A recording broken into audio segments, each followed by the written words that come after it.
Ford foundation వంటి సంస్థలతో చేతులు కలిపి భారత వ్యతిరేక శక్తులతో కుమ్మక్కవుతున్నారని ఆరోపించారు. నేను చెప్పింది కాదు, స్వయంగా ఈ ఆర్టికల్లో ఉంది. దుబే గారు విమర్శించారు. అలాగే రాహుల్ గాంధీ గారి మెంటర్ ఆయన కూడా ఈ సందర్భంలో ఒక ప్రస్తావించారు. ఇక్కడ ఈ ఫోర్డ్ ఫౌండేషన్కి హాజరయ్యి పార్లమెంటు సమావేశాలు ఉంటుండగా కూడా హాజరయ్యి వచ్చారని కూడా. వీళ్ళందరూ కూడా దేశ విద్రోహ శక్తులు ఎలా పనిచేస్తున్నాయని ఒక విమర్శ అయితే ఉంది. అది నా ఘంటాపదంగా ఓపెన్గా చెప్పాడు ఆయన, నిషికాంత్ దుబే.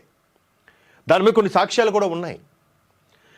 2024 ఎన్నికల ముందు కూడా అమెరికా నుంచి ఒక పెద్ద డీల్ వచ్చిందంట. భారత ప్రభుత్వం ఈసారి భాజపా ప్రభుత్వం, ఎన్డీఏ భాగస్వామ్య పక్షాలతో కూడిన ప్రభుత్వం రాకూడదు, రాకపోతేనే ప్రపంచానికి ఇంత పెద్ద యువత, ఇంత పెద్ద దేశం ఉంది కాబట్టి ఖచ్చితంగా మనకి మేలు జరుగుతుంది, అక్కడ పవర్ఫుల్ మోదీ లాంటి వాళ్ళు ఉంటే ఇబ్బంది, మా కార్యకలాపాలకి, మా టెర్రరిస్ట్ యాక్టివిటీస్కి, మా దొంగ నోట్లకి ఇబ్బంది అనుకునే వెధవులు ఎవరైతే ఉన్నారో, మత ప్రచారం చేసుకోవాలనుకునే దుర్మార్గులు ఎవరైతే ఉన్నారో వాళ్ళందరికీ చెంపపెట్టులాగా ఉన్న మోదీ ప్రభుత్వం ఉండకూడదని కొన్ని శక్తులు పనిచేస్తున్నాయట.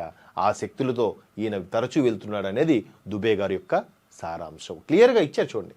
Cambodia, Vietnam, Thailand.